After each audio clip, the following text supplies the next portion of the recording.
नमस्कार दोस्तों, मैं दीपेश कुमार आप सभी का सिंपल इंग्लिश अकेडमी पर स्वागत करता हूं। उम्मीद है कि आप सभी स्वस्थ होंगे और अपनी पढ़ाई में व्यस्त होंगे। आज हम इस वीडियो में सीजीएल 2025 का जो मेंस हुआ है और उसमें मेरा क्या एक्सपीरियंस रहा है, मैं सेल्फ गिवन रिव्यू देने वाला हूं, ठीक है? उम्मीद है कि आप में से बहुतों ने मेंस दिया है या आगे सीजीएल 2026 की तैयारी आप कर रहे होंगे, ठीक है? तो ऐसे तो मैं वीडियो बनाना नहीं चाहता था, लेकिन सोचा कि ठीक है, मैं भी अपना एक्सपीरियंस शेयर कर देता हूँ ताकि आप सभी को पता चले कि पेपर कैसा था और किस तरह से आपको तैयारी करनी चाहिए, ठीक है? तो चलिए शुरू करते हैं वीडियो को। सबसे पहले तो आपको पता है कि सीजीएल मेंस में इंग्लिश, रीजनिंग, मैथ और रीजनिंग के साथ-साथ आपका जीके जीएस आता है, ठीक है? 4 सब्जेक्ट हो गया, सेक्शन 1 और सेक्शन 2 करके। और जो कंप्यूटर होता है, वह क्वालिफाइंग इन नेचर होता है, ठीक है? अब बात करते हैं कि सेक्शन 1 तो सेक्शन 1 में मैंने अटेम्प्ट करा। सबसे पहले जैसे ही आपका सेक्शन 1 शुरू होता है तो मैथ से शुरू होता है, ठीक है? 1 टू 60 तक रहता है। वैसे भी आपको पता है कि टीसीएस इस बार मेंस लिया था, तो टीसीएस का पैटर्न आपको पता होगा अगर आपने कभी टीसीएस द्वारा जो भी एग्ज़ाम कराया गया हो और आपने दिया होगा, तो आपको पता होगा कि हाँ, टीसीएस का इंटरफ़ेस कैसा रहता है। क्वेश्चन आपको लेफ्ट साइड में दिखेगा और आप कितना क्वेश्चन मार्क कर रहे हैं वो राइट साइड में 1-2 से जितना भी क्वेश्चन में रहता है वहाँ पे दिखता है, ठीक है?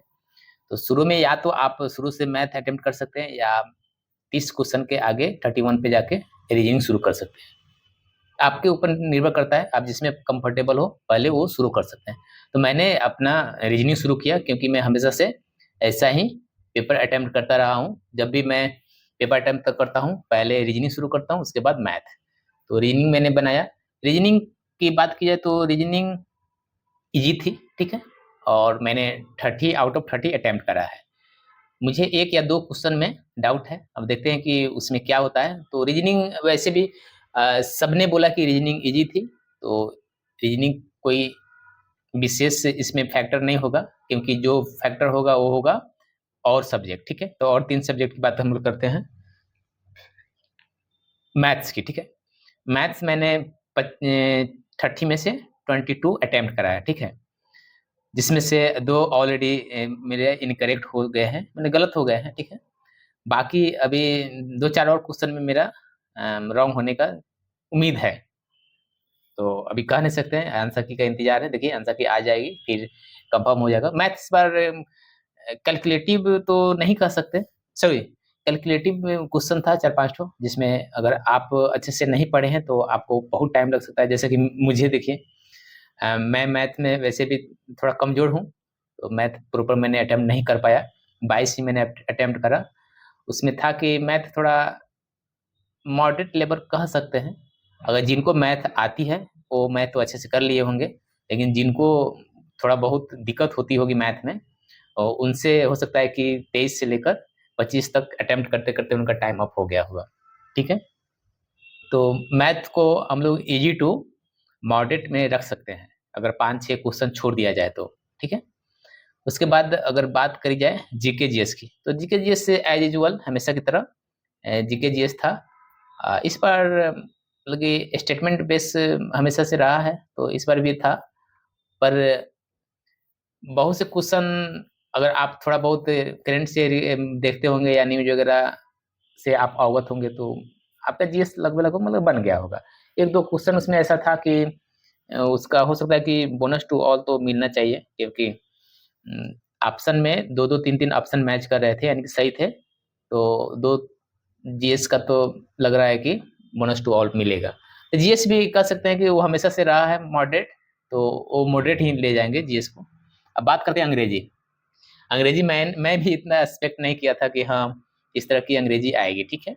क्या हुआ कि अम, मैं पेपर अटेम्प्ट करते गया अंग्रेजी मुझे ईज़ी लग रहा, ठीक? शुरू में तो सब कुछ ईज़ी था और मैं खुश था बहुत कि चलो कम से कम अंग्रेजी इस बार अच्छा जाने वाला है, ठीक है? पर हुआ क्या कि लास्ट में जब वो आया, पहले तो मैंने देखा कि ये प्राइड एंड प्रेजुडिस करके जॉन ऑस्टिन का नॉवेल है। उस नॉवेल का ये मतलब पार्ट था, मतलब उस नॉवेल का ही ये पार्ट कह सकते हैं, प्राइड एंड प्रेजुडिस। तो इस पे था। तो इसको अटेम्प्ट करा मैंने 2-3 बार, मुझे लगा वो पैसेज पढ़ने में और उसको अटेम्प्ट करने में। तो उम्मीद है कि इसमें एरर नहीं होना चाहिए। अगर एरर होगा तो मैं इसको लेकर एक वीडियो मैं ज़रूर बनाऊँगा कि अंग्रेजी मेरा कैसा रहा और कितना मतलब उसमें एरर रहा है इस बार। बात करते हैं कि जो 2 और पैसेज आया हुआ था, जो करंट से रिलेटेड पैसेज था, वो माइंड ब्लोइंग पैसेज था। अगर आपकी अंडरस्टैंडिंग अंग्रेजी में नहीं है, तो मेबी आपका उसमें ज़्यादा गलत हो सकता है, ठीक है? मैं एक पैसेज को 3-3 4-4 बार पढ़कर आंसर किया था। जैसे कि एक पैसेज था बैंकिंग रेगुलेशन एंड सुपरविज़न, ठीक है? कि बैंक में जैसे कि ज़्यादा रेगुलेशन होता है, रूल रेगुलेशन, तो उससे क्या होता है कि चीज़ों बहुत सी ऐसी चीज़ें होती हैं जो ओवरलुक हो जाती है। ऐसे ही करके उसमें लिखा हुआ था। और सुपरविज़न का क्या रोल होता है, किसको सुपरविज़न करना चाहिए, किस तरह करना चाहिए, इन सब चीज़ों को लेकर उसमें दिया हुआ था। तो ये बैंकिंग वाला मैं कन्फ्यूज़ हो गया था। प्रॉपर मुझे मतलब कि आंसर मिल नहीं रहा था। और आप सोच रहे होंगे कि हाँ, पैसेज पढ़ा और इधर क्वेश्चन पढ़ा, उधर पैसेज में आपको आंसर मिल जाए, तो ऐसा पैसेज नहीं था। पैसेज मतलब मोस्टली आपको अपने अंडरस्टैंडिंग पर उसका आंसर देना था, ठीक है? तो वो तो मैंने बनाया, ये हो गया। एक आया था, जैसे कि अगर आप लोग हाल-फिलहाल में न्यूज़ देखे होंगे, तो मनरेगा का नाम बदलकर जी ग्राम कुछ करके ऐसे ही कर दिया गया है, सॉरी। तो उस पे भी दिया हुआ था, उसको मैंने पढ़ा, 3-4 क्वेश्चन तो आराम से बन गया उसका। एक चौथा या पाँचवाँ क्वेश्चन था उसमें, जो उसको मतलब मैं क्या बताऊँ, मेरे दिमाग में उसका कोई आंसर ही नहीं आ रहा था, पर फिर भी मैंने आंसर लगाया है उसका। तो अंग्रेजी में तो 2 पैसेज था जो सबको परेशान किया है। अगर कोई टाइम बचाया नहीं होगा जीके जीएस में, उसका तो अंग्रेजी में मतलब कि हो सकता है कि ये दोनों पैसेज उसका टाइम ले लिया होगा बहुत ज़्यादा। क्लोज़ टेस्ट की बात करें तो क्लोज़ टेस्ट हलवा आया था उसको, क्या बोलते हैं हलवा। तो क्लोज़ टेस्ट में कोई इश्यू नहीं था, बहुत ईज़ी क्लोज़ टेस्ट था। हम मुझे लगता है कि 5 तो था, उसमें क्लोज़ टेस्ट मतलब 5 था। 5 मतलब कि क्वेश्चन उसमें था, मैं 5 क्लोज़ टेस्ट नहीं बोल रहा हूँ, जो कि 2 या 3 मिनट में आप आराम से 2 मिनट काफ़ी हो जाता। अगर आप पढ़ते जाते आंसर मिलता जाता, पढ़ते जाते आपको यहाँ ऑप्शन जैसे था वैसे आपको ऑप्शन में मिल जाता, ठीक है? अंग्रेजी में मैं इसलिए बात कर रहा हूँ क्योंकि अंग्रेजी थोड़ी बहुत मेरी अच्छी है, इसलिए मैं अंग्रेजी के बारे में बात कर रहा हूँ, ठीक है? बात करते हैं, क्लोज़ टेस्ट हो गया, उसके बाद पीक्यूआरएस, तो पीक्यूआरएस भी ईज़ी था, उसमें कुछ नहीं था ज़्यादा। अगर फिलर की बात करें, फिल इन द ब्लैंक वाला, तो वो भी ईज़ी था, उसमें भी कोई ज़्यादा इश्यू नहीं था, आप पढ़ते आपको आंसर एक बार में मिल जाता। उसके बाद अगर देखते हैं वोकैब वगैरह, वोकैब भी मतलब ईज़ी टू डू था, आप आराम से कर सकते थे।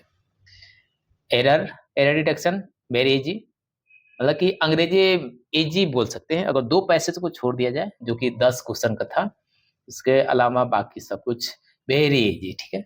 मैं उम्मीद कर रहा हूँ कि अंग्रेजी में मेरा 42 तक सही होना चाहिए। हो सकता है 41 ही सही हो, पर 42 तक मुझे उम्मीद है कि इतना सही हो जाना चाहिए अंग्रेजी में, ठीक है? अ, अगर इससे कम जा रहा है तो, अगर इससे ज़्यादा अगर गलत हो रहा है, मतलब कि जैसे कि अगर 40 तक अंग्रेजी सही हो रहा है, मेबी मैं सिलेक्शन से बाहर हो जाऊँ, मुझे जो चाहिए वो ना मिले, ठीक है? तो अब मैं बताता हूँ कि मैंने अटेम्प्ट कैसे करा था। मैथ मैंने अटेम्प्ट करा 22, रीजनिंग अटेम्प्ट करा 30, इंग्लिश एज़ यूजुअल मैं 45 में 45 अटेम्प्ट करता हूँ। पिछली बार भी मैंने सीजीएल 24 में 45 अटेम्प्ट करा था, जिसमें एक सिली मिस्टेक हो गया था, तो 44 ही सही हुआ था। उसके बाद जीके जीएस में हमेशा, मुझे आए या ना आए, मैं 20 अटेम्प्ट करता हूँ, ठीक है? 20 अटेम्प्ट करता हूँ, मेरा उसमें 13-14 ऐसे एवरेज सही हो जाता है। तो मिला-जुला के आपको एक ठीक-ठाक नंबर मिल जाता है, बिना पढ़े, ठीक है? जॉब में रह के आपको पता है कि कितना ही टाइम मिलता है पढ़ने के लिए। तो इन सब चीज़ों को अगर ध्यान में रखा जाए। अब बात करते हैं कि मेन चीज़ कंप्यूटर। कंप्यूटर इस बार सबको परेशान किया है, ठीक है? कंप्यूटर मॉडरेट टू अप बोल सकते हैं, हार्ड भी नहीं कह सकते, मॉडरेट टू अप लेवल का था, ठीक है? उसमें कंप्यूटर में अगर आपका अंडरस्टैंडिंग नहीं है या आप नहीं जानते हैं कंप्यूटर के बारे में, आप सोच रहे होंगे कि तुक्का लगा के उसको कर लें तो मुश्किल है। मेरे लिए भी मुश्किल था, मैं भी वेट कर रहा हूँ कि आंसर किया जाए, तो मैं अपना आंसर की देखकर कंफर्म हो जाऊँ कि क्या होने वाला है, क्या नहीं होने वाला है। कुछ मिलने वाला होगा तो अच्छा है, नहीं मिलने वाला होगा तो इससे कोई उम्मीद भी आदमी नहीं रखेगा, ठीक है? क्योंकि स्कोर जिस तरह का बनने वाला है और कुछ क्वेश्चन को लेकर डाउट है, वो सब आदमी देखेगा कब, जब आंसर की आ जाएगी, ठीक है। ओवरऑल बात करी जाए तो पेपर मॉडरेट कह सकते हैं, सब कुछ मिलाकर, ठीक है। इजी नहीं बोल सकते, मॉडरेट कह सकते हैं, ठीक है। मॉडरेट से थोड़ा सा अप बोल सकते हैं।